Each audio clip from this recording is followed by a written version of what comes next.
বন্যার পানিতে নদী নালা খাল বিল সমস্ত কিছু ভরে যাচ্ছে। এখন বাংলাদেশের মধ্যে ঢুকে গেছে বন্যার পানি। সিলেটের বন্যার পানি এখন ঢাকার দিকে ব্যাক করেছে এবং ঢাকার অনেক অঞ্চল তলিয়ে যাচ্ছে।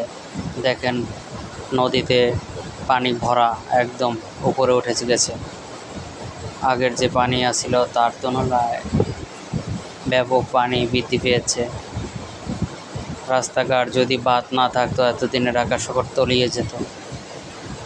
তো দেখতেই পাচ্ছেন কিভাবে পানি তলিয়ে গেছে।